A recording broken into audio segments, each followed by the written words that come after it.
꽃잎이 치워도 끝이 없다며 불평하던 아이 노스님이 꽃으로 마당을 만들자 버릴 것은 하나도 없다는 걸 동자는 처음 깨달았다. 산사는 아이에게 너무 컸다. 대웅전 기둥은 하늘을 찌르듯 높았고 마당은 끝이 보이지 않는 사막 같았다. 으앙, 미워, 다 미워. 월명사 마당 한가운데서 앙칼진 울음소리가 터져나왔다. 올해로 5살이 된 동자승 혜진이었다. 혜진의 손에는 자기 키보다 훨씬 큰 쌀이비가 들려 있었다. 아니 들려 있다기보다는 아이가 빗자루에 매달려 있다는 표현이 더 적절했다. 혜진은 씩씩거리며 바닥을 노려보았다. 연분홍 벚꽃잎들이 얄밉게 흩날리고 있었다. 내가 아까 다 치웠는데. 저리 가라고. 혜진이 빗자루를 휘둘렀다. 하지만 5살 꼬마의 힘으로는 젖은 낙엽 더미 하나 밀어내기 버거웠다. 오히려 빗자루 무게를 이기지 못해 혜진이 뒤뚱거리다 엉덩방아를 찍고 말았다. 쿵. 으헝. 서러움이 폭발했다. 무광 스님은 아침 공양을 먹고 나면 꼭 마당을 깨끗이 하라고 했다. 혜진은 칭찬을 듣고 싶었다. 스님이 웃어주는 게 좋았고 사탕 대신 주는 누룽지가 좋았다. 그래서 아침부터 고사리 손에 물집이 잡히도록 쓸고 또 쓸었다. 그런데 하늘이 자꾸 심수를 부렸다. 바람이 불 때마다 꽃잎들이 우르르 떨어져 혜진이 쓸어놓은 길을 덮어버렸다. 혜진에게 떨어지는 꽃잎은 예쁜 풍경이 아니라 자꾸만 방을 어지럽히는 짓궂은 친구들 같았다. 누가 우리 혜진이를 울리는고. 지팡이 소리와 함께 온화한 목소리가 들려왔다. 무광 스님이었다. 앞을 보지 못하는 노스님은 소리만 듣고도 기가 막히게 혜진이 넘어진 곳을 찾아왔다. 스님 으흑 꽃이요. 꽃이 나를 괴롭혀요. 꽃이 괴롭혀? 치워도 자꾸 내려와요. 마당이 똥밭이 됐어요. 스님이 더러운 거 싫어하시는데 나는 못해요. 팔도 아프고 다리도 아파요.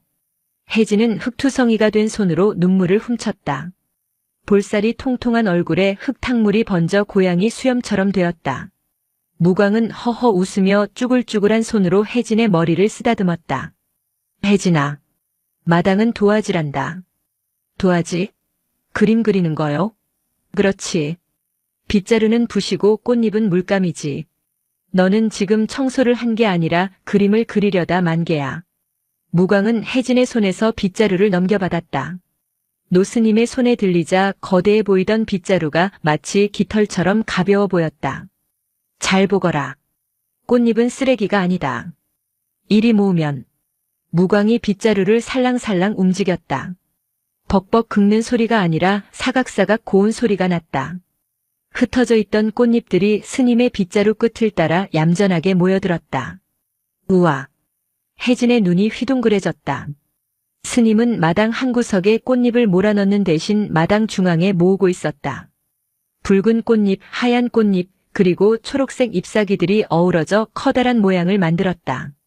이게 뭐 같아요, 스님? 글쎄다. 내 눈에는 뭐로 보이느냐? 혜진이 고개를 갸웃거렸다. 엉덩이? 무광이 파한대소했다. 허허허. 그래, 엉덩이일 수도 있겠구나. 마음이 고운 사람 눈에는 부처님 앉은 모습으로 보일 테고 배가 고픈 사람 눈에는 복숭아로 보일 게다. 그것은 하트 모양 같기도 했고 가부좌를 튼 부처의 형상 같기도 했다. 혜진은 자리에서 벌떡 일어나 꽃잎 더미 주변을 맴돌았다. 방금 전까지만 해도 밉살스럽던 꽃잎들이 모아놓고 보니 폭신한 방석처럼 예뻐 보였다. 혜진아, 바람이 불면 또 흐트러질 게다. 그럼 그때는 또 다른 그림을 그리면 되는 것이다. 없애려 하지 말고 가지고 놀 거라. 알겠느냐? 네, 알겠어요. 나도 할래요. 나도 엉덩이 만들래요. 혜진은 다시 빗자루를 빼앗아 들었다. 이제 아이의 빗질은 노동이 아니라 놀이가 되었다. 꽃잎을 이리저리 몰고 다니며 깔깔거리는 아이의 웃음소리가 산사에 울려 퍼졌다. 무광은 보이지 않는 눈을 들어 하늘을 향했다. 뺨에 와닿는 바람 끝이 찼다. 바람에 쇠 냄새가 섞여 있구나. 평화로운 아이의 웃음소리 뒤로 무광의 미간이 살짝 찌푸려졌다. 피냄새였다. 아주 희미하지만 분명히 다가오고 있는 불길한 징조. 노스님은 지팡이를 꽉 쥐었다. 밤이 깊었다. 산속의 밤은 먹물을 풀어놓은 듯 캄캄했다. 혜진은 요사체 구석에 웅크리고 자다가 눈을 번쩍 떴다. 아랫배가 묵직했다. 저녁에 먹은 숭늉이 문제였다. 스님. 옆자리에서 코를 골며 자는 무광 스님을 흔들었지만 노스님은 꿈쩍도 하지 않았다. 혼자 가기 무서운데. 혜진은 발을 동동 구르다 결국 문을 열고 나갔다. 마당에는 하얀 달빛이 내려앉아 있었다. 낮에 혜진이 만들다 만 꽃잎 엉덩이옥은 부처님는 바람에 흩어져 형체를 알아볼 수 없게 되었다. 혜진은 쪼르르 달려가 측간화장실 볼일을 보고 나왔다. 시원해. 바지를 추스르며 요사체로 돌아가려던 때였다. 쿵. 육중한 소리가 일주문 쪽에서 났다. 힉. 혜진은 깜짝 놀라 장독대 뒤로 숨었다. 호랑이인가? 스님이 호랑이는 곶감을 주면 안 잡아먹는다고 했는데 곶감이 없었다. 혜진은 두 손으로 입을 막고 눈만 빼꼼 내밀었다. 어둠 속에서 무언가 기어오고 있었다. 네 발 달린 짐승이 아니었다. 사람이다. 그런데 걷는 모양이 이상했다.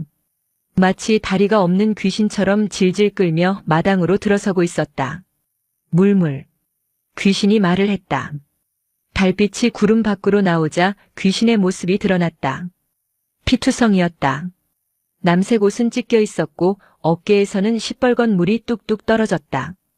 얼굴은 하얗게 질려 있었고 눈은 퀭했다. 혜진이 태어나서 처음 보는 죽어가는 사람의 모습이었다. 남자는 비틀거리더니 마당 한가운데 낮에 혜진이 꽃잎을 모아두었던 그 자리에 털썩 쓰러졌다. 으앙! 스님! 혜진은 공포를 이기지 못하고 비명을 질렀다. 그 소리에 방문이 벌컥 열리고 무광 스님이 뛰쳐나왔다. 혜진아, 무슨 일이냐? 저기 빨간 아저씨가 죽었어요. 피가 막 나요.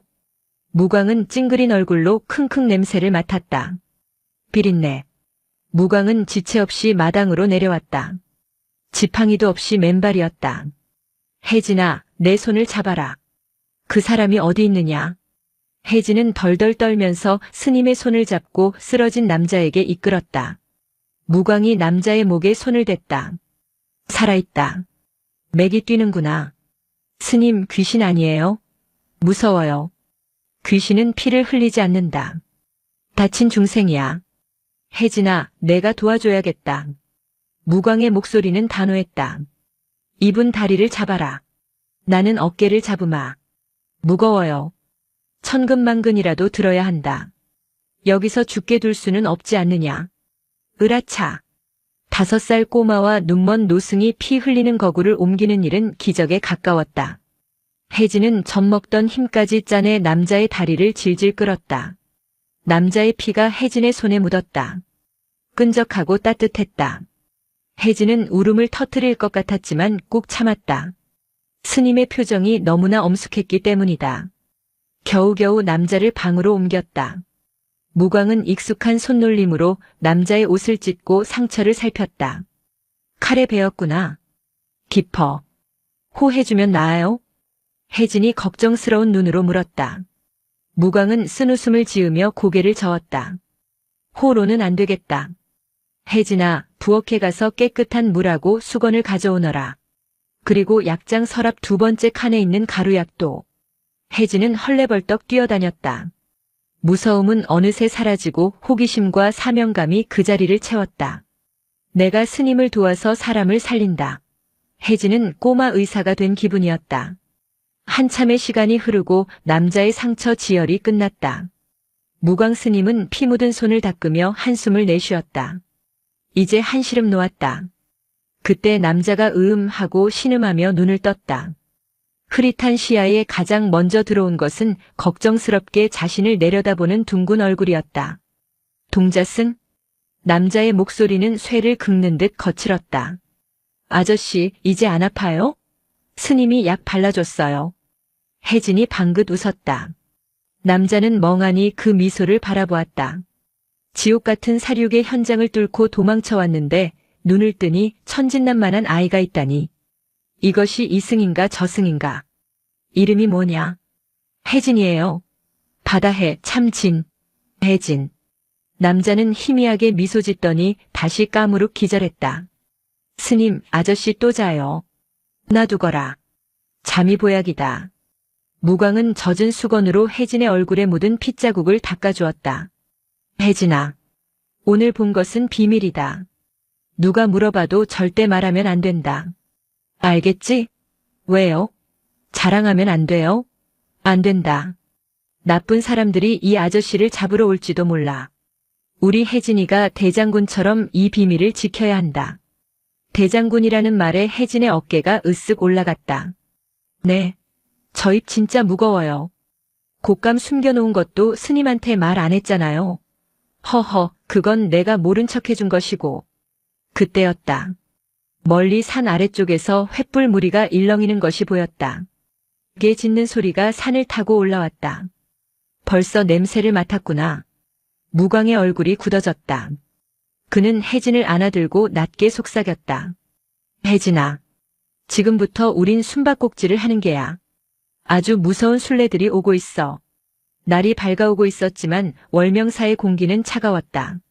와장창. 일주문 쪽이 아니라 담장을 넘어 들어온 사내들이 마당의 장독을 걷어찼다. 검은 옷을 입고 칼을 찬 사내 다섯이었다. 그들의 눈에는 살기가 등등했다. 이 쥐새끼가 어디로 숨었나? 우두머리로 보이는 자가 칼을 빼들고 소리쳤다. 혜진은 무광 스님의 다리 뒤에 숨어 바들바들 떨었다. 숨바꼭질 술래치고는 너무 무서웠다. 무광 스님은 태연하게 마당으로 나섰다. 손에는 어제 혜진이 가지고 놀던 빗자루가 들려 있었다. 어허, 아침부터 남의 살림살이를 다 부수는구려. 부처님 보기에 부끄럽지도 않소? 늙은 중은 빠져. 피냄새를 맡고 왔다. 어젯밤에 놈이 이리로 들어왔지? 우두머리가 무광의 턱 밑에 칼을 들이대었다. 혜진은 숨이 턱 막혔다. 스님이 다칠지도 모른다. 피냄새라. 내 코에는 꽃내음밖에 안 나는데. 시침이 떼지 마라. 놈이 피를 흘리며 들어온 자국이 있을 텐데. 우두머리는 마당 바닥을 샅샅이 훑었다. 분명 핏자국이 이어져 있어야 했다. 하지만 마당에는 기묘한 문양만이 가득했다. 어젯밤 혜진이 빗자루로 장난치며 만들어 놓은 꽃잎의 길. 그리고 그 사이사이 흙바닥에 어지럽게 그어놓은 빗자루 자국들.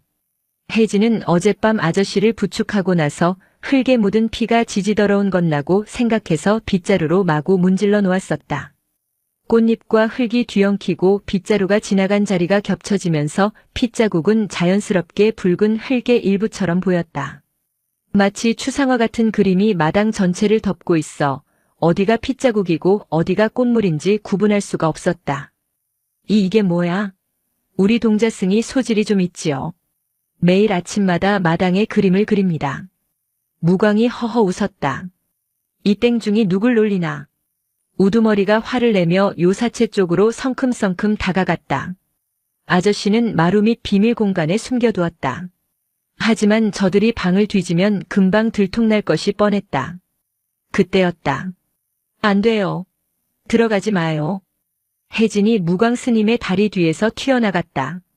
5살 꼬마는 양팔을 벌리고 덩치 큰 사내들의 앞을 가로막았다.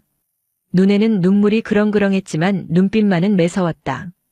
저리 비켜라, 꼬마야. 밟히기 싫으면. 안 비켜요. 우리 스님 괴롭히지 마요. 그리고 신발 신고 들어가지 마요. 내가 어제 다 닦아놨단 말이에요. 혜진의 엉뚱한 외침에 사내들이 잠시 멈칫했다.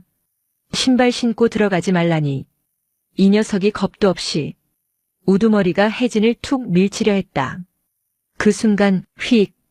바람 가르는 소리와 함께 무광의 빗자루가 우두머리의 손목을 정확하게 탁 쳐냈다. 악! 우두머리가 비명을 지르며 손목을 부여잡았다. 뼈가 부러질 듯한 타격이었다. 앞을 못 보는 늙은이의 솜씨라고는 믿기지 않았다. 애한테 손대지 마시오. 무광의 목소리가 낮게 깔렸다. 그의 눈은 감겨 있었지만 그 기세는 칼을 든 5 사내를 압도했다. 그리고 신발 벗으라는 건 예의 아니오. 절간 법도가 그리 만만해 보입니까? 무광은 빗자루를 다시 고쳐 잡았다. 그 자세가 예사롭지 않았다. 단순한 청소 도구가 아니라 창이나 봉처럼 보였다. 우두머리는 본능적으로 뒷걸음질 쳤다. 정보에는 없던 일이다. 이 절에 고수가 숨어 있다는 말은 듣지 못했다. 게다가 마당의 핏자국도 사라졌다. 혹시 놈이 이곳에 오지 않은 건가? 형님, 관군이 올라오고 있다는 소식이. 부하 하나가 눈치를 보며 속삭였다. 우두머리는 이를 갈았다. 재수 없는 땡중 같으니. 가자. 산 위쪽을 뒤진다. 사내들은 씩씩거리며 담장을 넘어 사라졌다. 그들이 완전히 사라지자 무광은 그제야 긴장을 풀고 털썩 주저앉았다. 식은땀이 비오듯 흘렀다. 스님, 괜찮아요? 혜진이 달려와 스님을 안았다. 허허, 우리 혜진이가 스님을 살렸구나. 호랑이보다 더 무서운 놈들 앞에서 어찌 그리 용감했느냐. 히히, 나 아까 좀 멋있었죠? 혜진은 눈물을 쓱 닦으며 배시시 웃었다. 무광은 아이를 품에 꼭 안았다. 마루 밑 어둠 속에서 강호는 널빤지 틈새로 그 광경을 지켜보고 있었다. 고사리 같은 손으로 거한들을 막아서던 아이. 그리고 빗자루 하나로 살수를 막아낸 맹인 노승. 강호는 주먹을 꽉 쥐었다. 자신이 이곳에 온 것은 우연이 아닐지도 모른다는 생각이 들었다. 이곳이라면 평생을 쫓아오던 그 지독한 복수의 칼날을 잠시 내려놓을 수 있을지도 모른다. 나와 보시지요. 손님. 무광이 마루 밑을 향해 말했다. 강호는 힘겹게 마루 덮개를 열고 나왔다.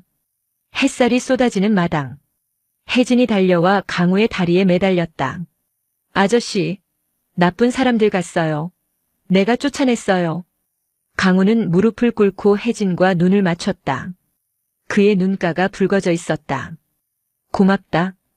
꼬마 스님. 혜진이라니까요. 그래, 혜진아. 고맙다. 강호의 시선이 무광에게로 향했다. 스님, 저는 사연은 묻지 않겠습니다. 다만 밥값은 하셔야 할 겁니다. 무광이 빗자루를 툭 던져주었다. 마당이 엉망이 되었구려. 나는 힘이 붙이니 처사가 좀 쓸어주시오. 강호는 빗자루를 받아들었다. 검을 쥐던 손에 빗자루가 들렸다. 어색하고 낯선 무게. 하지만 싫지 않았다. 바람이 불어 벚꽃잎이 다시 우수수 떨어졌다. 혜진이 소리쳤다. 아저씨, 막 쓸면 안 돼요. 예쁘게 모아야 돼요. 내가 가르쳐 줄게요.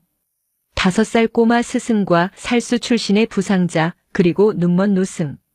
기묘한 동거가 시작되는 순간이었다. 강호의 소나귀에 땀이 찼다. 평생을 쇳덩이만 쥐고 살아온 손이었다. 사람의 뼈를 가르고 살을 베어내는 감각에는 익숙했으나 고작 마른 나무 가지를 엮어 만든 쌀이비의 가벼운 무게는 당최 적응이 되지 않았다. 오른쪽 어깨의 자창이 욱신거릴 때마다 미간에 깊은 주름이 패였다. 하지만 육신의 고통보다 그를 더 괴롭히는 것은 눈앞에 있는 5살배기 스승의 잔소리였다. 아저씨, 아니야. 거기가 아니라고요. 혜진이 볼볼거리고 달려와 강호의 바지춤을 잡아당겼다. 아이는 억울하다는 듯 볼을 잔뜩 부풀리고 있었다. 왜 흙을 자꾸 때려요? 빗자루가 아야 하잖아요. 때리다니. 나는 그저 쓸고 있을 뿐이다. 아니야. 아저씨는 지금 땅바닥이랑 싸우고 있잖아요. 먼지가 막 도망가잖아요. 강호는 헛기침을 하며 빗자루를 내려다보았다. 혜진의 말이 틀리지 않았다. 강호는 무의식 중에 빗자루를 검처럼 휘두르고 있었다. 바닥에 붙은 먼지를 베어버려야 할 적으로 인식한 탓에 비질은 날카롭고 급박했다. 그가 지나간 자리에는 흙먼지가 폭풍처럼 일어났고 기껏 모아둔 낙엽들은 사방으로 흩어졌다. 그것은 청소가 아니라 파괴였다. 혜진이 답답하다는 듯 자신의 작은 빗자루를 가져왔다. 잘 봐요. 이렇게 살살 아기 엉덩이 만지듯이 하는 거예요. 아이는 빗자루 끝을 지면의 수평으로 뉘었다. 그리고는 손목에 힘을 빼고 부드럽게 원을 그렸다. 사각 사각. 거친 흙바닥과 마른 쌀이나무가 만나는데도 소리는 경쾌했다. 먼지는 잃지 않았고 꽃잎과 낙엽들은 아이가 이끄는 대로 얌전하게 굴러왔다. 강호는 멍하니 그 모습을 바라보았다. 무림의 고수들도 보여주지 못했던 경지였다. 힘을 쓰지 않으면서 사물을 제어하는 힘. 그것이 고작 5살 아이의 손에서 나오고 있었다. 아저씨는 힘이 너무 세요. 힘 자랑하지 말고 마음 자랑하라고 스님이 그랬어요. 마음 자랑? 네. 빗자루 끝에 마음을 달아놓으래요. 그러면 빗자루가 내 손가락처럼 움직인대요. 강우는 쓴웃음을 지었다. 마음을 벤다는 말은 들어봤어도 마음을 빗자루 끝에 단다는 말은 처음이었다. 그는 다시 빗자루를 잡았다. 이번에는 검을 잡던 습관을 버리려 애썼다. 어깨에 힘을 빼고 손목을 부드럽게. 쓱. 여전히 어색했다. 하지만 아까처럼 흙먼지가 솟구치지는 않았다. 혜진이 박수를 쳤다. 오, 맞아요. 그렇게 하는 거예요. 참 잘했어요. 도장 꽝. 혜진이 강우의 허벅지를 손바닥으로 찰싹 때렸다. 강우는 얼떨떨한 표정으로 아이를 내려다보았다. 누군가에게 칭찬을 받은 것이 얼마만인가. 10수년 전 사부에게 검수를 배울 때 이후로 처음인 듯 했다. 재능이 있구려. 살수의 손이 살림의 손이 되어가니 말이오. 어느새 다가온 무광 스님이 툇마루에 걸터앉아 미소 짓고 있었다. 강우의 표정이 굳어졌다. 스님, 저는 오래 머물 생각이 없습니다. 몸이 추스려지는 대로 떠날 것입니다. 떠나다니? 갈 곳은 있고 없습니다. 허나 제가 이곳에 있으면 절이 위험해집니다. 그놈들은 집요한 자들입니다.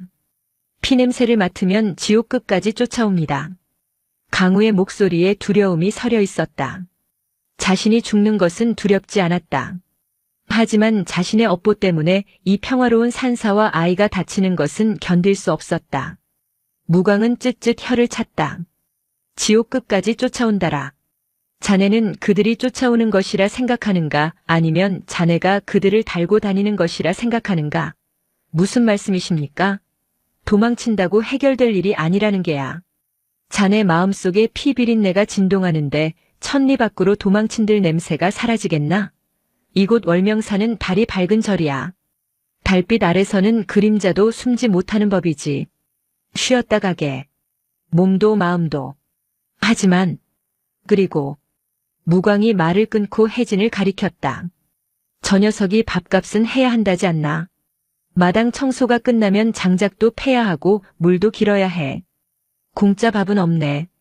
강우는 반박하려 했으나 혜진이 초롱초롱한 눈으로 그를 올려다보고 있었다. 아저씨 갈 거예요? 나랑 엉덩이 그림 안 그려요? 그 눈빛을 보자 목구멍까지 차올랐던 말이 쑥 들어갔다. 강우는 깊은 한숨을 내쉬었다. 알겠습니다. 상처가 아물 때까지만 딱 그때까지만 있겠습니다. 약속했다. 거짓말하면 지옥 가서 혀 뽑힌대요. 혜진이 새끼손가락을 내밀었다. 강우는 잠시 망설이다가 굳은 살 박인 투박한 새끼손가락을 아이의 작고 보드라운 손가락에 걸었다. 기묘한 계약이었다. 천하를 떠돌던 낭인과 산골짜기 동자승의 약속. 그것은 쇠사슬보다 더 단단하게 강우를 이 산사에 묶어두었다. 월명사의 식사 시간은 엄숙하다 못해 적막했다. 바루공양. 모든 것이 절제된 의식이었다. 혜진과 무광 그리고 강우 세 사람은 나란히 앉아 각자의 바루 스님들의 그릇을 앞에 두고 있었다. 강우에게는 여분의 바루가 주어졌다. 소리 내지 말고 남기지 말고 딴 생각 말고. 혜진이 짐짓 엄한 표정으로 강우에게 주의사항을 일러주었다. 밥알 하나라도 남기면 큰일 난다는 듯한 표정이었다. 메뉴는 단출했다. 보리가 섞인 밥, 된장을 푼 시래기국, 그리고 산에서 캔 나물 무침과 짠지 몇 조각. 기름진 고기와 술에 절어 살던 강우에게는 너무나 초라한 밥상이었다. 하지만 숟가락을 드는 순간 강우는 기묘한 허기를 느꼈다. 뱃속이 빈 것이 아니라 영혼이 굶주린 듯한 허기였다. 달그락. 강우의 숟가락이 그릇에 부딪혀 소리를 냈다. 혜진이 눈을 흘겼다. 강우는 움찔하며 조심스럽게 국을 떠넣었다. 따뜻하고 구수한 된장 맛이 식도를 타고 넘어가며 얼어붙었던 내장을 녹였다. 자극적이지 않은 슴슴하고 깊은 맛. 그것은 어머니의 품속 같은 맛이었다. 강우는 밥을 입안 가득 밀어넣었다. 씹을수록 단맛이 났다. 그런데 이상하게 목이 메었다. 밥알이 모래알처럼 까끌까끌하게 느껴졌다. 그는 억지로 밥을 삼키려 했지만 목구멍이 꽉 막힌 듯 넘어가지 않았다. 내가 살아있구나. 죽음의 문턱을 넘나들며 수많은 사람을 베었고 동료들이 죽어나가는 꼴을 보았다. 며칠 전만 해도 진흙탕 구석에서 쥐고기를 씹으며 연명했었다. 그런데 지금 따뜻한 방 안에서 티 없이 맑은 아이와 현자 같은 노승과 함께 밥을 먹고 있다. 이 평화가 너무나 비현실적이어서 그래서 더 고통스러웠다. 나는 이런 평온을 누릴 자격이 있는가? 내 칼에 죽은 자들은 지금 차가운 구천을 떠돌고 있을 텐데. 툭. 강우의 눈에서 눈물 한 방울이 떨어져 밥그릇 위로 떨어졌다. 혜진이 깜짝 놀라 눈을 동그랗게 떴다. 아저씨 매워요? 짠지가 매워요? 혜진의 엉뚱한 질문에 무광 스님이 낮게 웃었다. 마음이 매운 게지. 고추보다 더 독한 후회가 들어갔으니 얼마나 맵겠느냐. 강우는 고개를 숙인 채 어깨를 들썩였다. 소리내어 울지 않으려 입술을 깨물었지만 새어나오는 흐느낌은 막을 수 없었다. 밥을 씹으며 우는 사내. 그 처연한 모습에 혜진은 숟가락을 내려놓고 강우의 등을 고사리 손으로 토닥였다. 울지 마요. 남자가 밥 먹다 울면 고추 떨어진대요. 푸흡. 강우는 눈물 젖은 얼굴로 실소를 터뜨렸다. 비극과 희극이 뒤섞인 밥상이었다. 많이 먹게. 먹어야 힘을 내서 업보도 씻고 마당도 쓸 것 아닌가. 밥이 곧 약이네.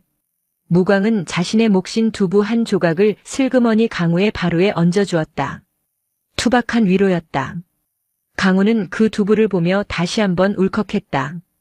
누군가가 자신의 밥그릇에 반찬을 얹어준 기억. 그것은 너무나 오래되어 화석처럼 굳어버린 추억이었다. 그날 강우는 태어나서 가장 깨끗하게 그릇을 비웠다. 숭늉으로 그릇을 헹궈 마시는 마지막 절차까지 그는 혜진이 가르쳐준 대로 경건하게 수행했다. 빈 그릇을 내려놓는 소리가 아까보다 훨씬 맑고 단단하게 울렸다.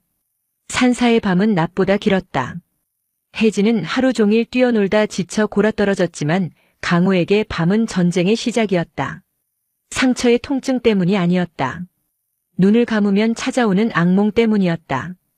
꿈속에서 강우는 다시 붉은 피가 낭자한 골짜기에 서 있었다. 잘려나간 팔다리, 지식여진 얼굴들. 그들이 강우의 발목을 잡고 늘어졌다. 내 놈만 살려고? 우리를 버리고? 살려줘 강우야, 너무 뜨거워. 동료들의 원망 섞인 목소리가 귓가에 쟁쟁했다. 그리고 그 뒤로 검은 그림자가 다가왔다. 얼굴이 없는 그림자. 그 그림자가 거대한 칼을 높이 쳐들었다. 으악! 강우는 비명을 지르며 벌떡 일어났다. 온몸이 식은땀으로 흥건했다. 심장이 터질 듯이 뛰었고 숨이 턱턱 막혔다. 헉헉. 그는 주위를 둘러보았다. 어두운 방. 옆에는 혜진이 이불을 걷어차고 대자로 누워 자고 있었고 무광 스님은 벽을 향해 돌아 누워 있었다. 꿈이었다. 하지만 너무나 생생해서 현실과의 경계가 모호했다. 강우는 떨리는 손으로 얼굴을 쓸어내렸다. 매일 밤이 이런 식이었다. 잠드는 것이 무서웠다. 차라리 깨어있는 고통이 나았다. 그는 조심스럽게 방문을 열고 밖으로 나갔다. 마당에는 차가운 새벽 공기가 내려앉아 있었다. 강우는 우물가로 가서 찬물을 한 바가지 뒤집었었다. 촤악! 얼음장 같은 물이 머리를 때리자 정신이 좀 드는 것 같았다. 물에 젖은 채 마루에 걸터 앉아 있는데 등 뒤에서 작은 인기척이 느껴졌다. 아저씨 오줌 마려워요? 혜진이었다. 아이는 비몽사몽간에 눈을 비비며 서 있었다. 아니, 잠이 안 와서. 왜요? 무서운 꿈 꿨어요? 그래. 아주 무서운 꿈을 꿨다. 강우는 씁쓸하게 웃었다. 혜진이 강우의 옆에 털썩 앉았다. 아이의 체온이 닿자 차가웠던 옆구리가 따뜻해졌다. 나도 무서운 꿈 꿔요. 불이 막 나고 엄마가 안 보이는 꿈. 너도? 강우는 놀란 눈으로 혜진을 보았다. 그저 맑고 걱정 없는 아이인 줄만 알았는데. 혜진은 작은 발을 까딱거리며 말을 이었다. 스님이 그러는데요.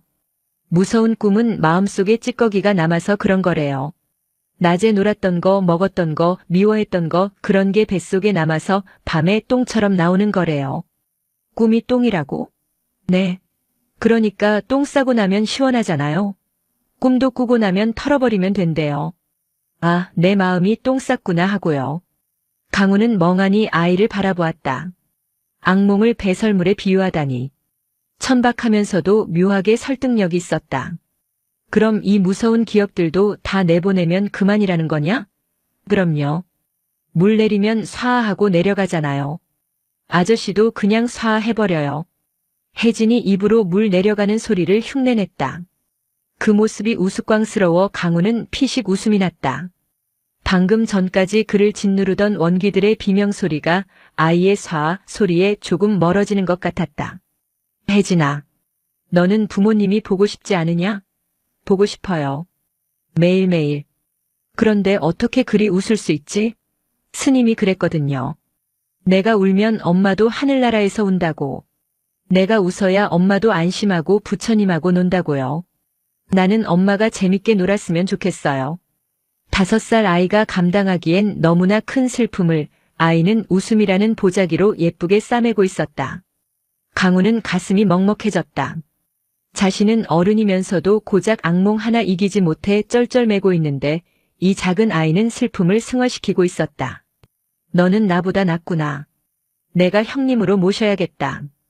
에이, 아저씨는 털도 많고 덩치도 크면서. 내가 동생 해줄게요. 대신 내일 나랑 놀아줘야 돼요. 그래. 무엇을 하고 놀까? 계곡 가서 돌탑 쌓기. 스님이 돌탑 쌓으면 소원 들어준댔어요. 소원? 무슨 소원? 비밀이에요. 말하면 안 이루어져요. 혜진은 꾸벅꾸벅 졸기 시작했다. 강우는 아이를 안아들었다. 가볍고 따뜻한 무게. 이 작은 생명을 지키기 위해서라면 다시 칼을 들어야 한다면 기꺼이 들겠다고 강우는 생각했다. 하지만 지금 당장은 빗자루를 드는 것이 먼저였다.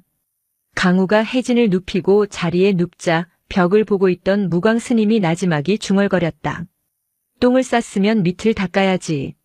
그냥 뭉개고 앉아있으면 냄새만 더 난다. 내일은 마음의 밑을 좀 닦아보세.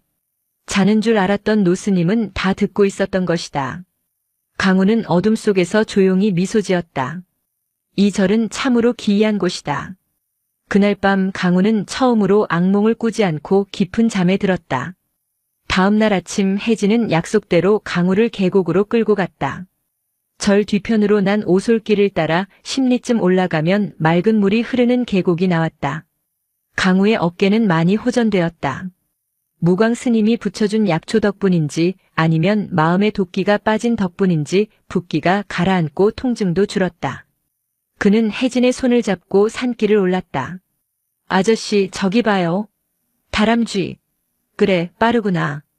저기 뱀 딸기도 있어요. 먹으면 안 돼요. 뱀이 침 뱉어 놓은 거래요. 혜진은 종알종알 쉴 새 없이 떠들었다. 세상 모든 것이 신기하고 재미있는 아이. 강우는 아이의 보폭에 맞춰 천천히 걸으며 숲의 냄새를 들이마셨다. 피 냄새와 화약 냄새 대신 젖은 흙내음과 소나무 향기가 폐부 깊숙이 들어왔다. 계곡에 도착하자 혜진은 신발을 벗어 던지고 물속으로 뛰어들었다. 차가워. 아저씨도 들어와요. 나는 됐다. 너나 놀아라. 강우는 바위에 걸터앉아 아이가 노는 모습을 지켜보았다. 햇살이 물결에 부서져 반짝였고 아이의 웃음소리가 물소리와 섞여 청아한 화음을 만들어냈다. 평화로웠다. 시간이 이대로 멈췄으면 좋겠다고 생각했다. 한참 물장구를 치던 혜진이 젖은 몸으로 나와 납작한 돌들을 줍기 시작했다. 탑 쌓아야지, 소원 빌어야지. 혜진은 고사리 손으로 돌 하나하나를 신중하게 골랐다. 널찍한 돌을 바닥에 깔고 그 위에 조금 더 작은 돌, 또 그 위에 더 작은 돌. 아이의 표정은 마치 불상을 조각하는 장인처럼 진지했다. 강우도 옆에서 돌을 주워 건네주었다. 이건 어떠냐? 평평해서 중심 잡기 좋겠는데. 오, 좋아요. 아저씨 눈썰미 짱이다. 어느새 혜진의 키만 한 돌탑이 완성되어 갔다. 마지막으로 꼭대기에 올릴 작고 동그란 돌을 찾던 중이었다. 와르르. 갑자기 어디선가 날아온 돌멩이가 공들여 쌓은 돌탑을 강타했다. 탑은 순식간에 무너져 내렸고 혜진은 놀라서 털썩 주저앉았다. 어떤 놈이냐? 강우가 반사적으로 몸을 일으키며 소리쳤다. 살기가 눈빛에 어렸다. 숲 풀숲에서 낄낄거리는 소리와 함께 아이들 서너시 튀어나왔다. 아랫마을에 사는 아이들이었다. 개구쟁이들이라기엔 눈빛이 심술궂었다. 대장 노릇을 하는 덩치 큰 아이가 팔짱을 끼고 거들먹거렸다. 야, 빡빡이. 또 여기서 뭐하냐? 부처님한테 엄마 살려달라고 비냐? 죽은 사람이 어떻게 살아나냐? 바보 아냐? 아이들의 말은 비수처럼 날카로웠다. 혜진의 얼굴이 하얗게 질렸다. 입술이 파르르 떨렸다. 하지마. 우리 엄마 욕하지마. 어쭈? 덤비게? 야, 저 돌탑 다 무너뜨려. 아이들이 우르르 달려들어 남은 돌들마저 발로 걷어찼다. 혜진이 막으려 했지만 역부족이었다. 아이 하나가 혜진을 밀치자 혜진은 뒤로 넘어지며 팔꿈치를 찧었다. 이 쥐새끼들이. 강우의 눈이 뒤집혔다. 그는 단숨에 거리를 좁혀 대장 아이의 뒷덜미를 낚아챘다. 번쩍 들어올리자 아이는 허공에서 발버둥을 쳤다. 이거나. 으악. 사과해라. 당장. 강우의 목소리는 지옥에서 올라온 악귀 같았다. 덩치 큰 아이는 강우의 살기에 눌려 오줌을 지릴 뻔했다. 다른 아이들은 기겁하여 도망칠 준비를 했다. 아저씨 누구예요? 우리 아빠가 촌장인데. 내 아비가 옥황상제라 해도 용서 없다. 사과하지 않으면 내 놈의 팔 하나를 부러뜨릴 것이다. 강우가 소나귀에 힘을 주려는 찰나였다. 아저씨, 안 돼요. 혜진이 달려와 강우의 다리를 잡았다. 놔주세요. 때리지 마요. 혜진아, 이놈들이 너를 모욕했다. 그냥 둘 수 없다. 스님이 그랬어요. 때리면 똑같은 사람 된다고. 쟤네들은 몰라서 그러는 거예요. 놔주세요, 제발. 혜진의 눈에서 닭똥 같은 눈물이 뚝뚝 떨어졌다. 강우는 그 눈물을 보자 정신이 번쩍 들었다. 내가 지금 무슨 짓을 하려던 거지? 고작 아이들을 상대로 살수를 펼치려 하다니. 강우는 잡고 있던 아이를 툭 놓아주었다. 아이는 바닥에 뒹굴더니 엄마야. 하고 소리를 지르며 도망쳤다. 나머지 아이들도 걸음아 나 살려라 하고 꽁무니를 뺐다. 계곡에는 다시 정막이 찾아왔다. 무너진 돌탑만이 처참하게 흩어져 있었다. 강우는 씩씩거리는 숨을 골랐다. 분노가 가라앉지 않았다. 하지만 혜진은 아무 말 없이 무너진 돌탑 앞으로 다가가 다시 돌을 하나씩 집어들었다. 괜찮냐? 강우가 조심스럽게 물었다. 안 괜찮아요. 속상해요. 쟤네들 진짜 미워요. 그런데 왜 나를 말렸느냐? 내가 혼내줄 수 있었는데. 아저씨가 때리면 아저씨 마음이 또 와야 하잖아요. 피냄새 난다고 했잖아요. 혜진은 코를 훌쩍이며 돌을 쌓았다. 그리고 돌탑은 다시 쌓으면 돼요. 스님이 그랬어요. 무너지는 건 끝이 아니라 다시 시작하는 거라고. 이번에는 더 튼튼하게 쌓을 거예요. 혜진의 손은 떨리고 있었지만 돌을 놓는 동작은 단호했다. 강우는 충격을 받았다. 5살 아이가 자신보다 더 큰 깨달음을 얻고 있었다. 복수는 또 다른 복수를 낳고 폭력은 영혼을 갉아먹는다. 강우는 그것을 머리로는 알았지만 가슴으로는 행하지 못했었다. 그런데 이 아이는 본능적으로 알고 실천하고 있었다. 강우는 말없이 혜진의 옆에 쭈그리고 앉았다. 그리고 가장 크고 튼튼한 돌을 골라 혜진에게 건넸다. 이걸 밑돌로 쓰자. 절대 무너지지 않게. 두 사람은 해가 질 때까지 돌탑을 쌓았다. 완성된 돌탑은 이전 것보다 훨씬 웅장하고 견고했다. 소원 빌자. 혜진이 두 손을 모았다. 강우도 어색하게 두 손을 모았다. 이 아이가 부디 상처받지 않고 자라게 해주십시오. 그리고 제가 이 아이를 지킬 수 있는 힘을 주십시오. 강우의 기도는 처음으로 자신을 위한 것이 아닌 타인을 위한 것이었다. 산 아래로 내려오는 길 혜진은 강우의 등에 엎여 잠이 들었다. 강우는 아이의 숨소리를 들으며 생각했다. 쫓기는 자의 삶은 언제 끝날지 모른다. 하지만 적어도 이 아이가 깨어있는 동안만큼은 세상의 잔인함을 보여주지 않으리라. 그러나 운명은 그들의 바람처럼 순탄치 않았다. 절 입구에 도착했을 때 강우는 공기 중에 섞인 낯선 냄새를 맡았다. 기름 냄새, 그리고 매캐한 연기. 월명사의 하늘 위로 검은 연기가 피어오르고 있었다. 강우는 혜진을 등에 업은 채 산길을 내달렸다. 심장이 터질 듯 쿵쾅거렸지만 그것은 오르막길 때문이 아니었다. 코를 찌르는 매캐한 냄새. 그것은 단순한 연기가 아니었다. 살이 타는 냄새, 나무가 비명을 지르는 냄새였다. 아저씨 냄새 나요.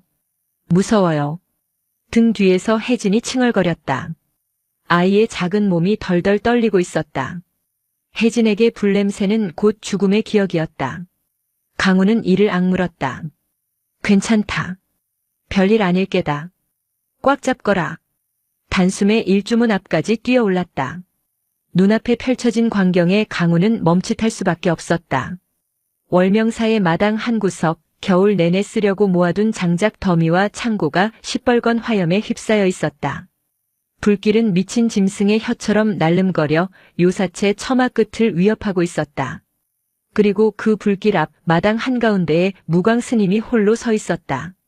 그의 주변을 검은 복면을 한 사내 10여 명이 에워싸고 있었다. 지난번 왔던 오합지졸 왈패들이 아니었다. 손에 든 무기는 번뜩이는 환도였고 서 있는 자세에는 빈틈이 없었다. 진짜 살수들이었다. 어서 놈을 내놓으시오, 스님. 부처님 자비도 좋지만 제 목숨 귀한 줄도 알아야지. 복면인들의 우두머리로 보이는 자가 비릿하게 웃으며 말했다.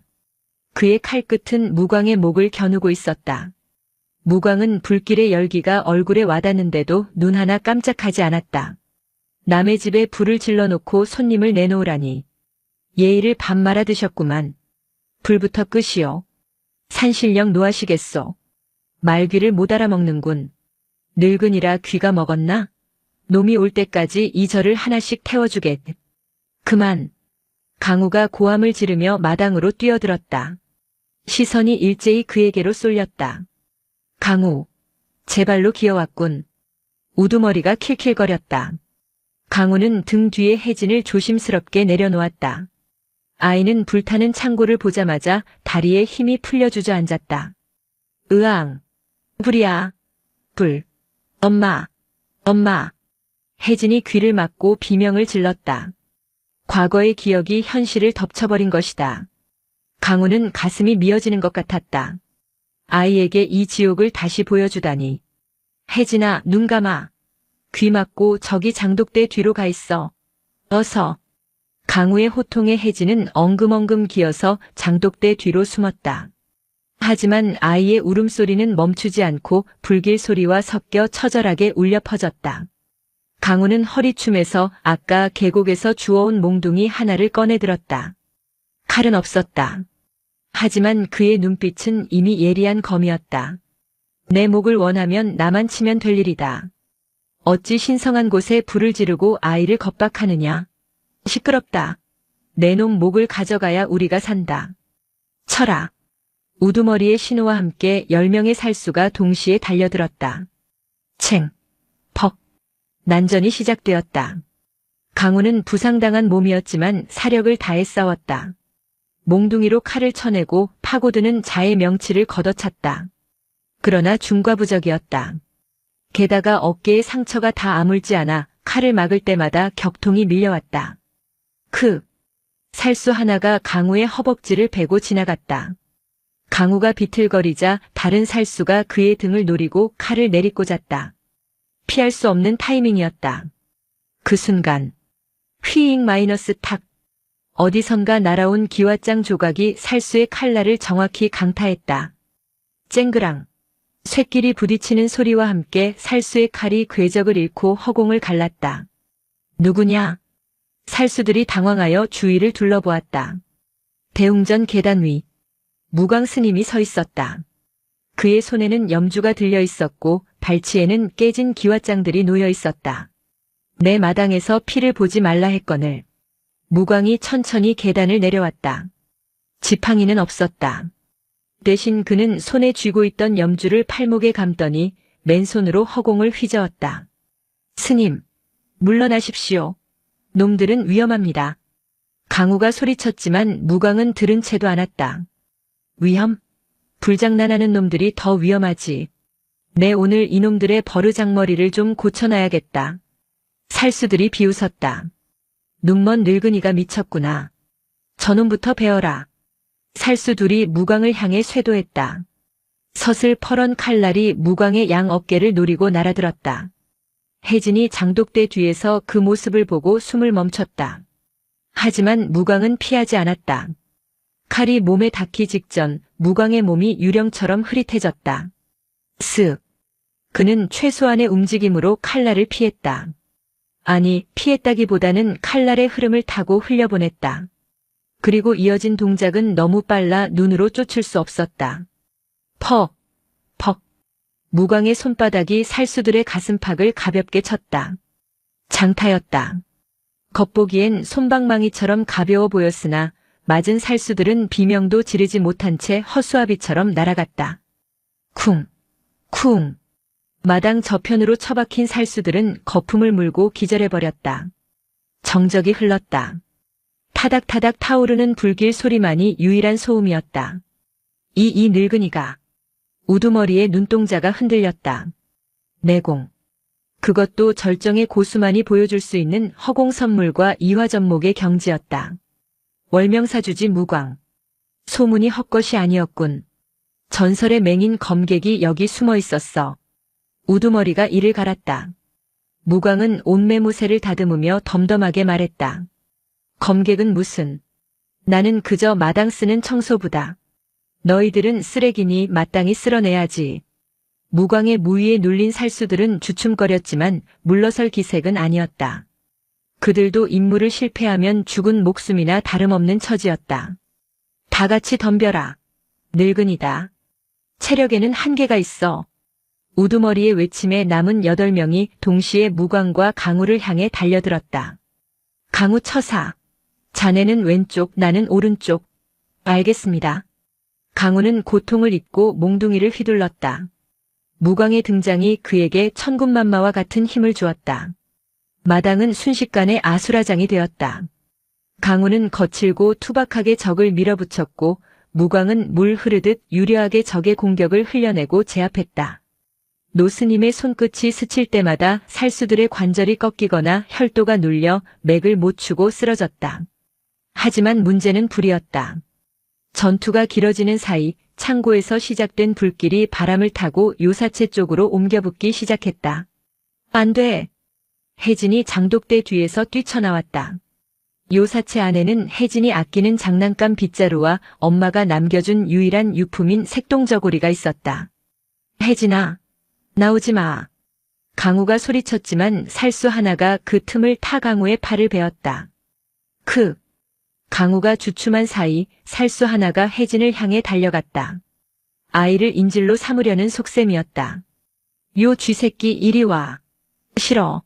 저리 가. 혜진은 뒷걸음질 치다 우물가에 넘어졌다. 살수가 희번덕거리는 눈으로 손을 뻗었다. 그때였다. 혜진의 손에 물이 가득 담긴 나무 바가지가 잡혔다. 불불을 꺼야 해. 혜진의 머릿속에는 오직 그 생각뿐이었다. 무서운 아저씨보다 더 무서운 것이 불이었다. 혜진은 살수를 향해 바가지를 휘두른 것이 아니라 옆에 타오르는 불길을 향해 물을 뿌렸다. 촥! 물 한 바가지로는 어림도 없는 불길이었다. 하지만 치익 소리와 함께 흰 연기가 피어올랐고 그 연기가 살수의 얼굴을 덮쳤다. 콜록, 객. 살수가 연기의 시야를 가려 멈칫했다. 그 틈을 놓칠 무광이 아니었다. 어린애를 건드리다니 갈 때까지 갔구나. 무광이 바닥에 떨어진 빗자루를 발로 차올렸다. 빗자루는 창처럼 날아가 살수의 뒤통수를 가격했다. 퍽! 소리와 함께 살수가 고꾸라졌다. 상황이 불리해지자 우두머리는 이를 갈았다. 퇴각한다. 불길이 더 커지면 놈들도 타 죽을 테니. 살수들은 쓰러진 동료들을 챙겨들고 썰물처럼 빠져나갔다. 비겁하고 빠른 도주였다. 거기 서라. 강우가 쫓아가려 했지만 무광이 가로막았다. 놔두거라. 불부터 꺼야 한다. 적들은 사라졌지만 더 큰 적이 남아 있었다. 화마였다. 혜진아, 물을 길어라. 네.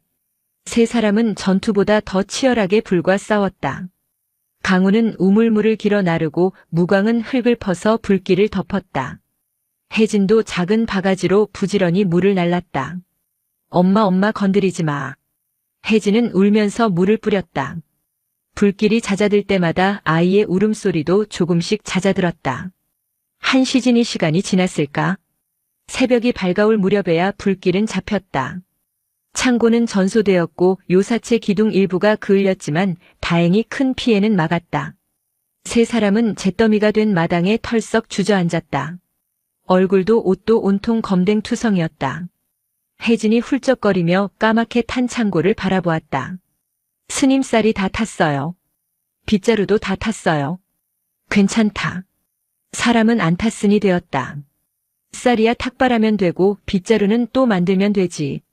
무광은 혜진을 끌어안고 다독였다. 강우는 그 모습을 보며 죄책감에 고개를 들 수 없었다. 죄송합니다. 저 때문입니다. 제가 오지 않았더라면. 강우의 주먹 쥔 손에서 피가 뚝뚝 떨어졌다. 제가 떠나겠습니다. 지금 당장. 강우가 몸을 일으켰다. 혜진이 화들짝 놀라 강우의 옷자락을 잡았다. 안 돼요. 가지 마요. 아저씨 가면 나쁜 놈들이 또 오면 어떡해요? 혜진아. 아저씨가 있으면 나쁜 놈들이 더 많이 온다. 아저씨는 불행을 몰고 다니는 사람이야. 강우는 혜진의 손을 떼어냈다. 차가운 거절에 혜진의 눈동자가 흔들렸다. 거짓말쟁이. 약속했잖아요. 나랑 논다고 했잖아요. 약속 못 지켜서 미안하다. 건강해라. 강우는 뒤도 돌아보지 않고 일주문을 향해 걸음을 옮겼다. 그의 등은 쓸쓸했고 그림자는 길었다. 그때 무광의 목소리가 들려왔다. 어디로 갈 텐가? 세상 끝 어디라도 가겠습니다. 놈들을 유인해서 이곳과 멀어지겠습니다. 자네가 가면 놈들이 이 절을 가만둘 것 같은가? 강우가 멈칫했다. 놈들은 내가 여기 없다는 걸 알면. 놈들은 악귀야. 자네가 없어도 분풀이로 이 절을 잿더미로 만들고도 남을 놈들이지. 그리고 자네 몸 상태를 보게. 지금 산을 내려가면 반나절도 못 가서 잡힐 걸세. 개죽음 당하고 싶은가? 그럼 어쩌란 말입니까? 제가 있어도 죽고 없어도 죽는데. 강우가 절규하듯 소리쳤다. 처음으로 토해내는 본심이었다. 무광은 천천히 걸어와 강우 앞에 섰다. 그리고는 지팡이로 강우의 가슴을 툭 쳤다. 비우라고 하지 않았나. 두려움도 비우고 죄책감도 비우게. 자네는 지금 도망치는 게 아니야. 자네 안의 지옥에서 도망치고 싶은 거지. 무광은 잿더미 속에서 타다 만 빗자루 하나를 주워들었다. 이 빗자루를 보게. 탔지만 아직 심지는 남아있어. 쓸 수 있단 말일세. 자네도 마찬가지야. 상처 입고 더러워졌지만 아직 쓸모가 있어. 무슨 쓸모 말입니까?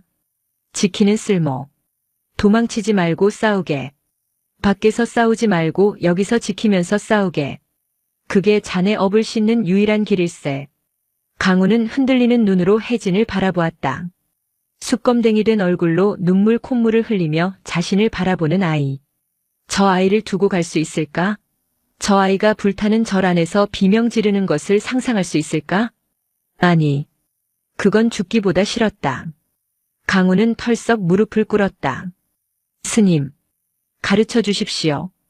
칼로 베는 법 말고 지키는 법을. 이 아이를, 이 절을 지킬 수 있게 저를 도와주십시오. 무광이 빙그레 웃었다. 검댕 묻은 얼굴 사이로 하얀 이가 드러났다. 밥값 하려면 꽤 힘들 게야. 각오하게나. 화재 사건 이후 월명사의 일상은 달라졌다. 아니, 더 단단해졌다. 아침이면 혜진과 강우는 나란히 마당에 섰다. 마당 한가운데에는 불에 탄 흔적이 흉터처럼 남아있었지만 두 사람은 그것을 피하지 않았다. 혜진아, 오늘은 무슨 그림을 그릴까? 오늘은 호랑이. 나쁜 놈들이 얼씬도 못하게 무서운 호랑이. 좋다. 아주 크고 무서운 놈으로 그려보자. 강우의 빗질은 이제 제법 능숙해졌다. 검기를 뿜어내던 살기는 사라지고 그 자리에 차분한 정기가 자리 잡았다. 그는 빗자루를 움직이며 호흡을 골랐다. 들숨에 번뇌를 들이마시고 날숨에 집착을 내뱉었다. 오후가 되면 무광의 특별 수련이 시작되었다. 검을 버려라. 무광의 첫 가르침이었다. 검을 버리라니요? 놈들이 칼을 들고 오는데 맨손으로 싸우란 말씀입니까? 칼은 사람을 죽이는 도구다. 살생의 도구로는 지킬 수 없다. 상대를 베면 원한이 남고 원한은 또 다른 칼을 부른다. 끊어내려면 베지 말아야 한다. 무광은 강우에게 긴 봉 하나를 던져주었다. 끝이 뭉툭한 나무봉이었다. 이걸로 빗자루질하듯 싸우게. 상대를 쓰레기라 생각하고 마당 밖으로 쓸어내는 게야. 죽이지 않고 제압하는 것. 그것이 활인검보다 더 높은 활인봉일세. 강우에게는 새로운 도전이었다. 평생 급소를 찌르고 목을 베는 훈련만 해온 그에게 힘을 조절하여 상대를 제압만 한다는 것은 살인보다 더 어려운 일이었다. 아니야. 아저씨, 똥 싸다 끄는 것처럼 그러지 말고 쭉 밀라고요. 혜진이 옆에서 훈수를 두었다. 아이는 꼬마 조교가 되어 강우의 자세를 교정해 주었다. 혜진 조교님 이렇게 말입니까? 그렇지. 엉덩이에 힘 딱 주고.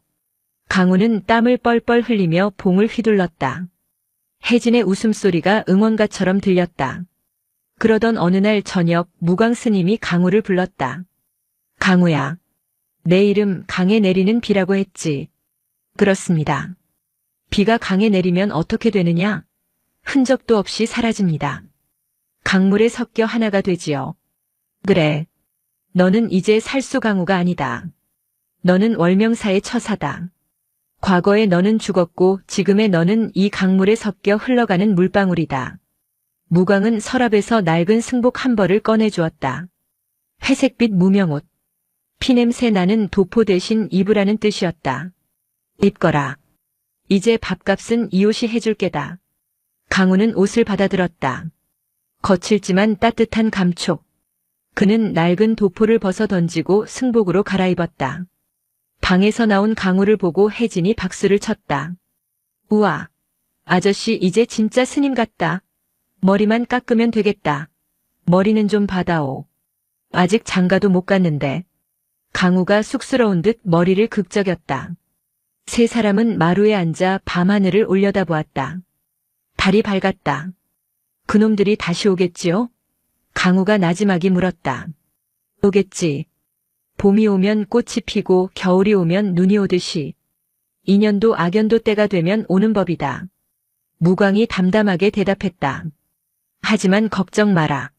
바닥이 더러워지면 쓸면 되고 무너지면 다시 쌓으면 된다. 우리가 함께 있는 한 꽃비는 바닥에 쌓이지 않는다. 그저 흐를 뿐이지. 강우는 고개를 끄덕였다. 두렵지 않았다. 옆에는 지혜로운 스승이 있고 앞에는 지켜야 할 맑은 영혼이 있다. 그리고 자신의 손에는 살인검 대신 세상을 쓰는 빗자루가 들려 있었다. 그날 밤 강우는 꿈을 꾸었다. 피바다가 아닌 벚꽃이 만발한 마당에서 혜진과 함께 춤을 추는 꿈을. 꿈속에서 그는 웃고 있었다. 아주 오랜만에 진짜 웃음을. 계절의 여왕이라는 5월이 지나고 산사에는 짙은 녹음이 내려앉았다. 벚꽃이 진 자리에 무성한 나뭇잎들이 그림자를 드리웠고 매미 소리가 수행자들의 독경 소리와 경쟁하듯 울려 퍼졌다. 월명사의 뒷산 대나무 숲. 팽팽한 긴장감이 감돌았다. 강우는 눈을 검은 천으로 가린 채 대숲 한가운데 서 있었다. 그의 손에는 빗자루 대신 어른 팔뚝만한 굵기의 대나무 봉이 들려 있었다. 들으려 하지 말고 느껴라. 귀는 속일 수 있어도 기운은 속일 수 없다. 무광 스님의 목소리가 바람을 타고 들려왔다. 스님은 멀찍이 떨어진 바위에 앉아 찻잔을 기울이고 있었다. 강우의 이마에 땀방울이 맺혔다. 시야가 차단되자 공포심이 스멀스멀 올라왔다. 살수 시절에는 어둠이 친구였으나 지금은 무방비 상태의 먹잇감이 된 기분이었다. 바스락. 왼쪽? 아니, 오른쪽인가? 강우가 봉을 휘둘렀다. 휙. 봉은 허공을 갈랐다. 아무것도 없었다. 바람이 대나무 잎을 스치는 소리였을 뿐이다. 틀렸다. 내 놈의 살기가 너무 강해 바람 소리조차 적으로 만드는구나. 어렵습니다, 스님. 보이지 않는데 어찌 피하고 막습니까? 나는 평생을 보지 않고 살았다. 눈은 마음의 창이라지만 때로는 마음을 가리는 커튼이기도 하지. 눈에 보이는 형상에 집착하면 칼끝만 쫓게 된다. 칼을 쥔 자의 호흡을 읽어라. 그때였다. 타닥. 미세한 파열음. 강우는 반사적으로 몸을 비틀며 봉을 뒤로 찔러 넣었다. 으악. 아저씨 똥멍청이. 혜진의 비명소리. 강우가 황급히 안대를 벗어보니 혜진이 엉덩이를 문지르며 울상을 짓고 있었다. 아이의 손에는 작은 도토리가 들려 있었다. 혜진아, 괜찮냐? 아니, 안 괜찮아요. 내가 도토리 줬는데 왜 때려요? 미안하다. 적인 줄 알고. 지 아저씨는 겁쟁이야. 도토리가 뭐가 무섭다고.